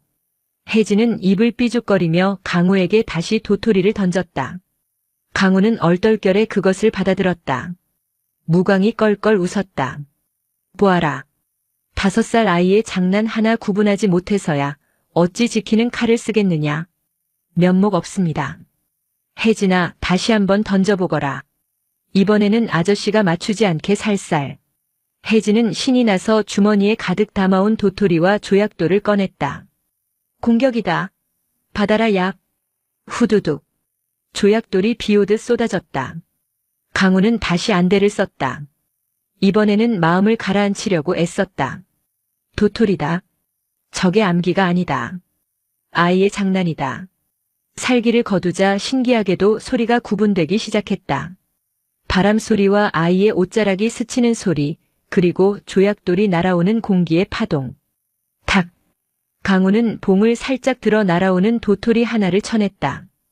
깨지는 소리가 아니라 톡하고 튕겨나가는 경쾌한 소리가 났다. 탁 타닥 톡. 강우의 봉이 춤을 추기 시작했다. 힘으로 부수는 것이 아니라 날아오는 물체의 궤적을 살짝 틀어주는 움직임. 마치 빗자루로 낙엽을 쓸어 담듯 부드러운 곡선이었다. 혜진이 던진 돌멩이들이 강우의 발치에 얌전하게 쌓였다. 우와, 아저씨 등에 눈 달렸어? 혜진이 눈을 동그랗게 뜨고 감탄했다. 강우는 천천히 안대를 벗었다. 땀범벅이 된 얼굴에 희미한 미소가 번졌다. 조금 알 것 같습니다. 빗자루를 잡는 마음이 무엇인지. 무광은 찻잔을 내려놓으며 고개를 끄덕였다. 그래. 상대를 다치게 하지 않고 나도 다치지 않는 것. 그것이 공존이다. 하지만 명심하거라. 세상에는 도토리만 던지는 아이들만 있는 게 아니다. 진짜 독을 품은 뱀들이 오고 있다. 무광의 시선이 산 아래 마을을 향했다. 그의 굳게 닫힌 눈꺼풀이 미세하게 떨렸다. 산 아래 마을 주막. 평소라면 밭일을 마친 농부들이 막걸리 한 사발에 시름을 털어놓느라 시끌벅적했을 곳이 쥐 죽은 듯 조용했다. 모든 시선이 한 사내에게 쏠려 있었다. 창가 쪽에 앉아 조용히 차를 마시는 사내. 나이는 30대 중반쯤 되어 보였고 창백하리 많지 하얀 피부에 가느다란 눈매를 지녔다. 그는 선비처럼 고운 비단옷을 입고 있었지만 허리춤에는 칠흑같이 검은 검집의 장검이 매달려 있었다. 그의 이름은 조윤. 무림에서는 독설 혹은 뱀의 혈아 불리는 자였다. 그는 칼보다 말로, 무력보다 계략으로 상대를 무너뜨리는 살수 집단 무연당의 책사였다. 이복의 주모. 조윤이 나지막이 불렀다. 주모는 화들짝 놀라며 다가갔다. 네네. 날이 뭐 필요한 거라도. 이 근처 월명사라는 절에 대해 듣고 싶소. 주막 안의 공기가 얼어붙었다. 사람들은 서로 눈치를 보았다. 월명사는 마을 사람들에게 신성한 곳이었다. 가난한 이들에게 쌀을 나눠주고 아픈 이를 치료해주는 무광 스님은 살아있는 부처나 다름없었다. 아이고, 그 절은 왜 찾으십니까 하요? 워낙 산세가 험하고 스님이 꼬장꼬장하셔서 볼 것도 없는데. 주모가 둘러댔다. 조유는 찻잔을 만지작거리며 웃었다. 뱀이 먹이를 앞에 두고 짓는 미소 같았다. 볼 게 없다라. 내 듣기로는 그 절에 아주 재미있는 손님이 숨어들었다던데. 덩치가 크고 어깨에 상처가 있는 사내 말이요. 구석에서 국밥을 먹던 나무꾼이 움찔했다. 며칠 전 산에서 장작을 패다가 웬 험상궂은 사내가 동자승과 함께 돌탑을 쌓는 것을 본 적이 있었다. 조유는 그 미세한 반응을 놓치지 않았다. 그는 품에서 엽전 꾸러미를 꺼내 탁자 위에 올려놓았다. 짤그랑. 묵직한 소리였다. 그 사내는 역병을 몰고 다니는 자요. 역병이라니요? 그가 머무는 곳마다 피바람이 불고 마을이 불타지. 내가 여기까지 온 건 그 재앙을 막기 위해서요. 혹시라도 그를 숨겨주거나 돕는다면 이 마을도 무사하지 못할 거요. 조윤의 목소리는 부드러웠지만 그 내용은 협박이었다. 게다가 그 절의 늙은 중이 그 사내와 한패라더군. 밤마다 여자들을 납치해 제물로 바친다는 소문도 있고. 말도 안 돼. 무광 스님이 그럴 리가. 한 농부가 참지 못하고 소리쳤다. 조윤의 눈빛이 서늘하게 변했다. 사람 속은 모르는 법이지. 겉으로는 부처님을 찾으면서 속으로는 악귀를 키우는 땡중들이 어디 한둘인가. 조윤은 자리에서 일어났다. 선택하시오. 그들과 어울려 함께 불탈 것인지 아니면 우리를 도와 마을을 지킬 것인지. 조윤이 주막을 나간 뒤 마을에는 불신이라는 독이 퍼지기 시작했다. 그러고 보니 얼마 전에 절에서 큰 불이 났었잖아. 맞아. 밤중에 비명소리도 들렸다던데. 그 낯선 사내 눈빛이 살인자 같았어. 공포는 전염병보다 빨랐다. 마을 사람들의 마음속에서 월명사는 더 이상 자비의 도량이 아니라 두려움의 대상이 되어가고 있었다. 며칠 뒤 월명사의 식량 창고가 바닥을 보이기 시작했다. 화재로 쌀독이 깨진 탓도 있었지만 정기적으로 올라오던 마을의 공양미가 끊긴 탓이 컸다. 쌀이 없네요. 혜진이 텅 빈 뒤줄을 긁으며 시무룩하게 말했다. 제가 다녀오겠습니다. 마을에 가서 탁발을 좀 해오지요. 강우가 삿갓을 눌렀으며 일어섰다. 아니, 자네는 가지 말게. 내가 다녀오마. 무광 스님이 말렸다. 하지만 강우는 고개를 저었다. 스님 다리가 불편하지 않으십니까? 그리고 저도 이제 승복을 입었으니 제 몫을 해야지요. 얼굴은 가리고 다녀오겠습니다. 강우는 빗자루 대신 지게를 지고 산을 내려갔다. 혜진이 나도 갈래. 하며 따라 나섰다. 강우는 망설였지만 혼자 두는 것보다 곁에 두는 게 안전할 것 같아 허락했다. 마을 장터에 도착했을 때 강우는 분위기가 심상치 않음을 느꼈다. 평소라면 반갑게 인사하던 상인들이 그를 보자마자 고개를 돌리거나 황급히 가게 문을 닫았다. 아저씨, 사람들이 왜 그래요? 우리 냄새나요? 혜진이 강우의 옷자락을 잡고 속삭였다. 강우는 삿갓 아래로 주위를 살폈다. 저게 명백한 적대감이 느껴졌다. 그가 쌀가게 앞에 멈춰 섰을 때였다. 썩 꺼져라. 재수 없는 중놈들. 쌀가게 주인이 소금을 뿌렸다. 촥. 하얀 소금이 강우의 승복과 혜진의 머리 위로 쏟아졌다. 아이고 따거. 혜진이 눈을 비볐다. 소금이 눈에 들어간 모양이었다. 주인장, 이게 무슨 짓이오? 강우가 울컥하여 소리쳤다. 무슨 짓? 내 놈들이 한 짓을 생각해라. 살인마를 숨겨주고 마을에 저주를 퍼붓는다며? 썩 꺼져. 너희들한테 팔살 따윈 없다. 그게 무슨... 강우는 주먹을 꽉 쥐었다. 억울함보다 분노가 치밀어 올랐다. 내가 모욕당하는 건 참을 수 있다. 하지만 스님과 이 아이까지 매도당하는 건 참을 수 없었다. 그때 군중 속에서 돌멩이 하나가 날아왔다. 퍽! 강우의 이마에 정통으로 맞았다. 붉은 피가 주르륵 흘러내렸다. 죽여라. 악귀를 쫓아내라. 저를 불태워라. 누군가의 선동에 흥분한 마을 사람들이 돌과 오물을 던지기 시작했다. 강우는 혜진을 품에 꼭 안고 웅크렸다. 혜진아, 고개 들지 마. 꽉 잡아. 등 위로 돌멩이들이 쏟아졌다. 퍽, 퍽, 퍽. 아팠다. 칼의 베이는 고통과는 다른 마음이 찢어지는 고통이었다. 내가 지키려던 사람들이 나를 향해 돌을 던진다. 이것이 내가 치러야 할 업보인가. 강우의 손이 꿈틀거렸다. 지게에 꽂아둔 지팡 이봉을 잡고 싶었다. 이들을 쓸어버리고 싶었다. 저기서 비웃고 있는 선동꾼의 목을 베고 싶었다. 살생의 도구로는 지킬 수 없다. 무광 스님의 목소리가 뇌리에 울렸다. 강우는 이를 악물어 피를 냈다. 참아야 한다. 여기서 힘을 쓰면 스님의 말씀이 틀린 것이 된다. 나는 살수가 아니다. 나는 빗자루다. 그만들 하시오. 쩌렁쩌렁한 고함 소리가 장터를 울렸다. 돌팔매질이 멈췄다.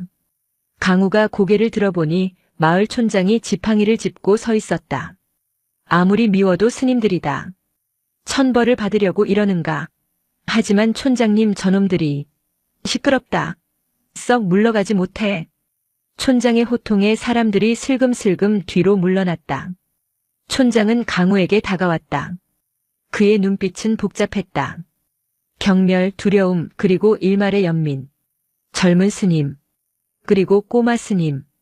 오늘은 그냥 돌아가시오. 촌장 어르신, 저희는 쌀이 필요합니다. 아이가 굶고 있습니다. 강우가 간청했다. 촌장은 한숨을 내쉬며 품에서 주먹만 한 떡 덩어리 2개를 꺼내 혜진의 손에 쥐어주었다. 이게 마지막 정이오. 다시는 마을에 내려오지 마시오. 다음엔 나도 막지 못하오. 강우는 피 묻은 얼굴로 고개를 숙였다. 감사합니다. 이 은혜 잊지 않겠습니다. 강우는 혜진을 업고 도망치듯 산을 올랐다. 등 뒤로 따가운 시선들이 비수처럼 꽂혔다. 산 중턱에 이르러서야 강우는 걸음을 멈췄다. 아저씨 피나요. 혜진이 고사리 손으로 강우의 이마를 닦아주었다. 아이의 손수건은 촌장이 준 떡을 싸고 있던 헝겊이었다. 괜찮다. 나는 괜찮아. 강우는 혜진을 내려놓고 바위에 기대 앉았다. 서러움이 북받쳤다. 우리가 뭘 잘못했어요? 왜 사람들이 우릴 미워해요? 혜진이 울먹였다. 잘못한 건 없다. 다만 오해가 쌓인 게지. 먼지가 쌓이듯이. 그럼 빗자루로 쓸면 되잖아요. 그래. 사람 마음의 먼지는 빗자루로 쓸기가 참 어렵구나. 강우는 씁쓸하게 웃었다. 그때 숲속 그림자 속에서 누군가 걸어 나왔다. 하얀 비단옷을 입은 사내 조윤이었다. 감동적이군요. 천하의 살수 강우가 돌팔매질을 견디다니. 이빨 빠진 호랑이가 다 되었소. 강우가 벌떡 일어났다. 본능이 경고했다. 이자는 고수다. 그것도 아주 위험한 놈이다. 누구냐? 마을 사람들을 선동한 게 내 놈이냐? 선동이라니. 나는 진실을 말했을 뿐이요. 당신이 있는 곳엔 죽음이 따른다는 진실. 조윤은 부채를 촥 펴며 비웃었다. 무연당의 조윤이라 하오. 당신의 목을 가지러 왔지. 하지만 그냥 죽이면 재미없지 않소? 그래서 내기를 하나 제안하려 하오. 내기? 사흘 뒤 보름달이 뜨는 밤. 내 부하들이 저를 찾을 거요. 당신이 그들을 막아낸다면 우리는 물러가겠소. 하지만 막지 못한다면 그 절의 늙은 중과 이 꼬마는 당신이 보는 앞에서 아주 고통스럽게 죽을 거요. 강우의 눈에서 불꽃이 튀었다.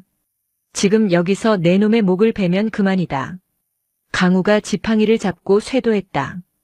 하지만 조윤은 가볍게 몸을 날려 나뭇가지 위에 착지했다. 경공술이 기가 막혔다. 성격 급하긴. 지금 싸우면 당신 옆에 꼬마가 다칠 텐데. 내 부하들이 숲속에 매복해 있거든. 조윤이 손가락을 튕기자 숲속 곳곳에서 검은 그림자들이 일렁였다. 강우는 멈칫했다. 혜진을 지켜야 했다. 사흘 뒤다. 목을 씻고 기다려라. 그리고 빗자루질 연습이나 더 해두는 게 좋을 거야. 피를 쓸어 담으려면. 조윤은 웃음소리를 남기고 연기처럼 사라졌다. 강우는 망연자실하게 서 있었다. 사흘 뒤면 최정의 살수들이 들이닥친다. 마을은 적이 되었고 도망칠 곳은 없다. 아저씨 나쁜 사람 같어요? 혜진이 겁에 질린 목소리로 물었다. 강우는 떨리는 손으로 혜진을 안아 올렸다. 그래. 갔어. 하지만 곧 다시 올 거야. 그럼 어떡해요? 호랑이 그림 그려놓을까요? 강우는 혜진의 머리를 쓰다듬으며 결심했다. 아니, 그림으로는 안 된다. 이제는 진짜 호랑이가 되어야 한다. 절로 돌아온 강우는 무광 스님에게 자초지종을 설명했다. 무광은 덤덤하게 차를 마셨다. 조윤이라 무연당의 독사가 움직였구나. 스님 피해야 합니다. 이번엔 규모가 다릅니다. 제가 미끼가 되어 유인하겠습니다. 그 사이 스님과 혜진이는 다른 절로. 앉거라. 무광의 목소리는 낮지만 단단했다. 도망친 곳에 낙원은 없다. 그리고 내가 유인한다고 그들이 속을 것 같으냐? 그들의 목표는 너지만 수단은 우리다. 내가 도망치면 그들은 우리를 인질 삼아 너를 불러낼 것이다. 그럼 어찌합니까? 앉아서 죽을 수는 없지 않습니까? 무광은 찻잔을 내려놓고 방구석에 있던 낡은 상자를 꺼냈다. 상자 안에는 쇠로 만든 둥근 고리들이 들어있었다. 이게 뭡니까? 염주다. 쇠로 만든 염주. 무광은 쇠염주를 강우의 대나무 봉량 끝에 끼워주었다. 소리가 날 것입니다. 그래. 움직일 때마다 찰랑거리겠지. 그 소리는 내 위치를 적에게 알리는 신호가 될 수도 있지만 동시에 내 마음의 흔들림을 잡아주는 경종이 될 것이다. 무광은 강우의 눈을 똑바로 응시했다. 보이지 않는 눈이었지만 강우는 꿰뚫리는 기분을 느꼈다. 강우야, 너는 아직도 칼을 버리지 못했다. 위기의 순간이 오면 내 손은 본능적으로 살수를 펼치려 할 것이다. 이 쇠염주 소리가 들릴 때마다 깨달아라. 나는 죽이는 자가 아니라 깨우는 자라고. 강우는 묵직해진 봉을 들어보았다. 찰랑찰랑. 쇠소리가 맑게 울렸다. 이것은 무기인가 악기인가. 남은 이틀 동안 월명사는 요새로 변했다. 하지만 벽을 쌓거나 함정을 파는 것이 아니었다. 그들은 청소를 했다. 마당의 돌부리를 치우고 낙엽을 쓸어내고 기둥을 닦았다. 스님, 저기 오는데 청소가 무슨 소용입니까? 강우가 물었다. 전장은 낯설어야 하지만 도량은 익숙해야 한다. 내 발바닥이 기억하는 흙의 감촉, 내 손이 기억하는 바람의 방향. 그것이 우리를 지켜줄 것이다.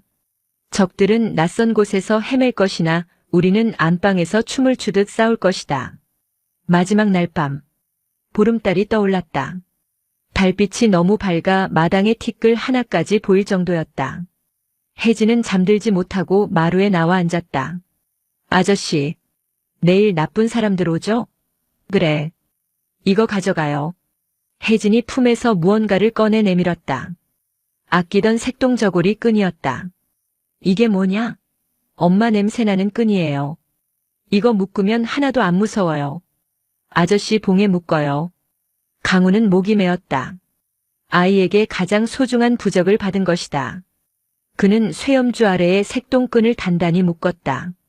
투박한 무기에 알록달록한 끈이 달리니 우스꽝스러웠지만 강우에게는 천하제일의 명검보다 든든했다. 고맙다 혜진아. 이 끈이 끊어지기 전까지는 절대 너를 다치게 하지 않으마. 강우는 봉을 들고 일주문 앞에 섰다. 무광 스님은 대웅전 안에 앉아 목탁을 두드리기 시작했다. 탁탁탁탁. 목탁 소리가 심장 박동처럼 산사에 울려 퍼졌다.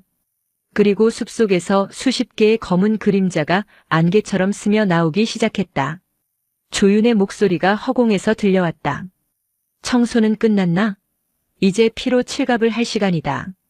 강우는 봉을 고쳐 잡았다. 찰랑. 쇠염주가 울렸다. 어서 오시오. 쓰레기들이여. 강우의 눈빛이 변했다. 살기가 아닌 맑고 깊은 호수 같은 눈빛으로. 죽여라. 조윤의 짧은 명령이 떨어지자마자 검은 그림자 20개가 일주문을 넘어 쇄도했다. 그들은 발소리를 죽인 채 지면을 스치듯 날아왔다. 흡사 밤한 개가 밀려오는 듯한 형상이었다. 강우는 숨을 깊게 들이마셨다. 폐부 깊숙이 찬 공기가 들어오자 머리가 맑아졌다. 저들은 사람이 아니다. 바람에 날려온 낙엽이다. 첫 번째 자객의 검이 강우의 목을 노리고 들어왔다. 번개 같은 찌르기였다. 찰랑. 강우의 봉이 부드러운 원을 그리며 자객의 검을 감아 돌렸다. 챙강. 검이 튕겨나가는 반동을 이용해 강우는 봉의 끝으로 자객의 명치를 톡 하고 밀어냈다. 타격이 아닌 밀어냄이었다. 하지만 내공이 실린 그 부드러움은 거센 파도와 같았다. 크역. 자객은 허공으로 붕 떠올라 마당 밖 풀숲으로 굴러떨어졌다. 하나. 강우가 나지막이 세었다. 곧이어 3명의 자객이 동시에 달려들었다. 상단, 중단, 하단을 동시에 노리는 합공이었다. 피할 곳이 없어 보였다. 하지만 강우는 물러서지 않았다. 그는 오히려 앞으로 한 걸음 내디디며 봉을 수직으로 세워 회전시켰다. 좌악! 봉 끝에 매달린 쇠염주들이 원심력에 의해 팽팽하게 펴지며 회전했다. 쇠염주끼리 부딪히는 소리가 굉음처럼 울렸다. 타다다닥. 자객들의 검이 회전하는 쇠염주에 부딪혀 튕겨나갔다. 강우는 그 틈을 놓치지 않고 봉을 낮게 휘둘렀다. 쓸어낸다. 그의 봉은 자객들의 발목을 걷어차는 대신 다리 사이의 중심을 무너뜨렸다. 빗자루로 바닥을 쓸 듯 쭉 밀어내자 3명의 자객은 엉덩방아를 찌으며 뒤로 나뒹굴었다. 으윽, 이놈의 힘이. 자객들은 당황했다. 뼈를 부러뜨리거나 살을 베는 공격이 아니었다. 그런데도 몸을 가눌 수가 없었다. 마치 거대한 빗자루에 의해 강제로 청소당하는 기분이었다. 찰랑찰랑. 강우가 움직일 때마다 쇠염주 소리가 리듬처럼 울렸다. 그 소리에 맞춰 대웅전에서 들려오는 무광 스님의 목탁 소리가 겹쳐졌다. 딱딱딱딱. 기묘한 이중주였다. 목탁 소리가 심장 박동을 조율하고 쇠염주 소리가 적의 살기를 흩트려 놓았다. 강우의 봉 끝에 매달린 해진의 색동끈이 달빛을 받아 나비처럼 팔랑거렸다. 살벌한 전장에서 홀로 피어난 꽃처럼. 젠장. 놈의 기세에 밀리지 마라. 그물을 쳐라. 자객들이 대열을 바꾸었다. 그들은 강우를 둥글게 포위하고 쇠사슬이 달린 그물을 던지기 시작했다. 철컹. 사방에서 날아온 쇠그물이 강우의 봉을 올감했다. 강우가 뿌리치려 했지만 5명의 자객이 동시에 그물을 잡아당기는 힘은 엄청났다. 잡았다. 팔을 잘라라. 그물이 팽팽해지자 다른 자객들이 강우의 빈틈을 노리고 뛰어들었다. 절체절명의 위기. 그때 나무 위에 앉아 구경하던 조윤이 비릿하게 웃으며 입을 열었다. 강우야, 내가 지키려는 게 고작 저 썩은 절간이냐? 아니면 내 죄책감이냐? 조윤의 목소리에는 내공이 실려 있어 고막을 파고들어 뇌를 흔들었다. 전음이었다. 내 동료들이 죽을 때 비명을 기억하나? 살려줘, 강우야. 그들이 지금 내 등 뒤에 서 있군. 피를 흘리며 너를 보고 있어. 강우의 눈동자가 흔들렸다. 찰나의 순간 환영이 보였다. 불타는 전장에서 죽어간 동우의 얼굴. 그 틈을 타 자객의 검이 강우의 허벅지를 스치고 지나갔다. 붉은 선혈이 튀었다. 통증보다 더 아픈 것은 마음의 동요였다. 내 놈은 살수다. 피를 먹고 사는 짐승이지. 승복을 입는다고 내 본성이 사라질 것 같으냐? 넌 결국 다시 살인을 하게 될 거야. 지금 나를 죽이고 싶어 안달이 났지 않느냐? 조윤은 부채를 접으며 땅으로 내려왔다. 그는 강우에게 다가오지 않고 대신 요사체 쪽으로 방향을 틀었다. 그곳에는 겁에 질린 혜진이 숨어 있었다. 저 꼬마의 목을 베면 내가 다시 예전의 광견으로 돌아올까? 안 돼. 강우가 포효했다. 이성이 끊어지는 소리가 들렸다. 눈앞이 붉게 변했다. 쇠그물을 잡은 손에 핏줄이 섰다. 죽여야 해. 저놈을 죽여야 해. 그래야 끝난다. 강우의 봉에서 묵직한 살기가 피어올랐다. 활인의 기운이 사라지고 살인의 귀기가 덮쳐왔다. 그때였다. 따앙 마이너스. 대웅전에서 들려오던 목탁 소리가 멈추고 대신 벼락 같은 죽비 소리가 허공을 갈랐다. 강우야. 쇠염주 소리를 들어라. 무광 스님의 일갈이었다. 강우는 흠칫하며 자신의 봉을 바라보았다. 봉 끝에서 떨리고 있는 쇠염주. 찰랑. 찰랑. 그리고 그 아래 묶인 때 묻은 색동끈. 아저씨, 이거 묶으면 하나도 안 무서워요. 혜진의 목소리가 환청처럼 들려왔다. 강우는 숨을 멈췄다. 붉게 물들었던 시야가 서서히 원래의 색을 되찾았다. 그는 쇠그물을 힘으로 당기는 대신 그물의 결을 따라 몸을 회전시켰다. 나는 짐승이 아니다. 강우가 봉을 축으로 팽이처럼 돌았다. 자객들이 당기던 힘이 역이용되어 그들이 오히려 강우 쪽으로 빨려 들어왔다. 콱광. 강우는 빨려 들어온 자객들의 중심을 봉으로 쳐서 서로 부딪히게 만들었다. 자객들은 엉켜서 떼굴떼굴 굴렀다. 그물이 풀렸다. 강우는 자유로워진 봉을 들고 조윤을 가로막았다. 그 아이에게 손끝 하나라도 대면 내 빗자루가 너를 용서치 않을 것이다. 조윤의 표정이 일그러졌다. 심리전이 통하지 않았다. 제법이군. 허나 말장난은 끝이다.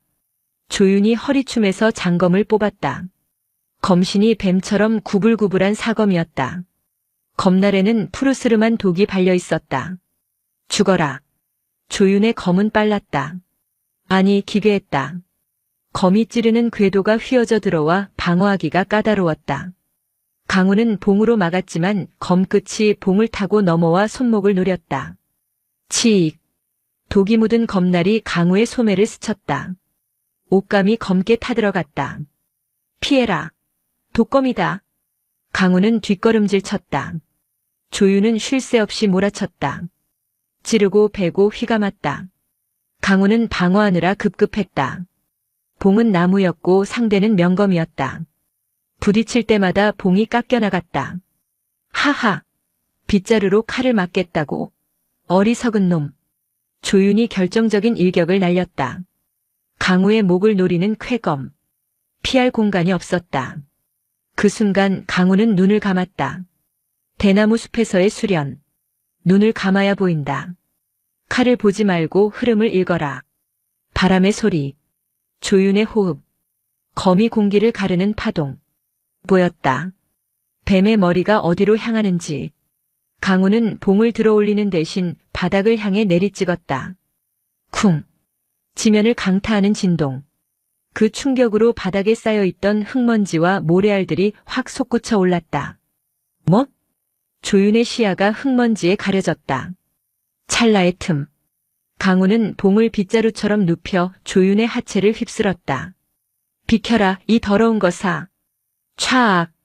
단순한 타격이 아니었다. 그것은 마당의 오물을 대문 밖으로 쓸어내는 거대한 기운이었다. 봉이 조윤의 발목을 낚아채는 순간 강우는 봉의 탄력을 이용해 그를 허공으로 띄워 올렸다. 조윤의 몸이 붕 떴다. 균형을 잃은 그의 눈에 둥근 보름달이 들어왔다. 이럴 수가. 강우는 공중에 뜬 조윤을 향해 마지막 일격을 가했다.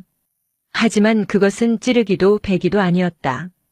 봉의 넓은 면으로 조윤의 엉덩이와 허리춤을 탁 하고 쳐서 멀리 날려보내는 동작이었다. 썩 꺼져라. 퍼. 조윤은 비명과 함께 담장 너머 까마득한 낭떠러지 쪽 숲으로 날아갔다. 그가 떨어지는 소리가 요란하게 울렸다. 우당탕탕. 독검이 바닥에 뒹굴었다. 주인 잃은 칼은 그저 위험한 고철일 뿐이었다. 나머지 자객들은 얼어붙었다. 그들의 우두머리, 무연당의 책사 조윤이 빗자루질 한 번에 날아가 버렸다. 믿을 수 없는 광경이었다. 더 쓸릴 테냐 아니면 제 발로 나가겠느냐. 강우가 봉을 바닥에 쿵 찍으며 물었다. 그의 뒤로 무광 스님이 걸어 나왔다. 쓰레기통은 저쪽이다만. 무광이 손가락으로 일주문 밖을 가리켰다. 자객들은 서로 눈치를 보더니 다친 동료들을 부축해 황급히 도망쳤다. 그들의 뒷모습은 패배 자라기보다 호랑이 굴에서 도망치는 토끼떼 같았다. 전투가 끝났다. 강우는 긴장이 풀려 그 자리에 주저앉았다. 온몸이 땀과 먼지 그리고 약간의 피로 뒤덮여 있었다. 아저씨. 요사체 문이 열리고 혜진이 달려나왔다. 아이는 신발도 신지 않은 채 뛰어와 강우의 품에 안겼다. 이겼어? 나쁜 놈들 다 갔어? 그래. 다 갔다. 빗자루로 싹 쓸어버렸다. 강우는 혜진을 안아주며 웃었다. 팔이 욱신거렸지만 아이의 체온이 진통제보다 효과가 좋았다. 무광 스님이 다가와 강우의 어깨를 짚었다. 수고했다. 오늘 내 빗자루 소리는 아주 막더구나. 스님의 목탁 소리 덕분입니다. 혼자라면 못했을 겁니다. 허허 겸손은. 그런데 내 마당이 또 엉망이 되었구나. 저 흙먼지를 어찌할꼬. 무광이 혀를 찼다. 마당은 싸움의 흔적으로 패이고 어지럽혀져 있었다. 치워야지요. 날이 밝으면. 세 사람은 마루에 나란히 앉아 동이 트는 것을 지켜보았다. 붉은 해가 산등성이 위로 고개를 내밀자 밤새 공포에 떨었던 산사가 황금빛으로 물들었다. 아저씨, 왜? 조윤인가 그 아저씨 죽었어요? 혜진이 조심스럽게 물었다. 강우는 담장 너머 숲을 바라보았다. 아니, 죽지 않았을 게다. 똥통에 빠진 것처럼 좀 아프고 냄새는 나겠지만. 다행이다. 다행이라고? 그놈은 나쁜 놈인데? 그래도 죽으면 슬프잖아요. 엄마가 없잖아요. 그 아저씨도 엄마가 있을 텐데. 혜진의 말에 강우는 말문이 막혔다. 적의 어머니까지 걱정하는 마음.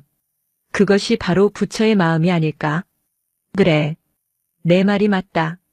살아서 개과천선하길 빌어야지. 아침 공양 시간이 되었다. 여느 때와 다름없는 소박한 밥상. 하지만 그 맛은 어느 때보다 달았다. 식사를 마친 강우는 다시 빗자루를 들었다. 봉에서 쇠염주를 빼고 다시 쌀이비를 끼웠다. 사각사각. 강우가 마당을 쓸기 시작했다. 혜진도 작은 빗자루를 들고 뒤따랐다. 무광 스님은 툇마루에 앉아 그 소리를 감상했다. 스님, 오늘은 무슨 그림 그릴까요? 혜진이 물었다. 오늘은 해를 그려보자꾸나. 어둠을 몰아내는 아주 크고 밝은 해를. 강우와 혜진은 서로 마주보며 웃었다. 바람이 불어 벚나무 잎을 흔들었다. 초록색 잎사귀 하나가 팔랑거리며 떨어져 강우가 쓸어놓은 깨끗한 바닥 위에 내려앉았다. 강우는 그것을 치우지 않았다. 그저 바라보았다. 끝이 없는 일. 하지만 그래서 아름다운 일. 꽃비는 바닥에 쌓이지 않는다. 그저 우리네 삶처럼 흐르고 또 흐를 뿐이다. 강우의 빗자루가 춤을 추듯 다시 움직였다. 영상이 마음에 드셨다면 구독과 좋아요 부탁드립니다. 여러분의 마음속에도 빗자루로 깨끗이 쓸어내고 싶은 무거운 기억이 있나요? 댓글로 함께 나눠주세요. 나눠주세요. 나눠주세요. 나눠주세요. 나눠주세요. 나눠주세요. 나눠주세요.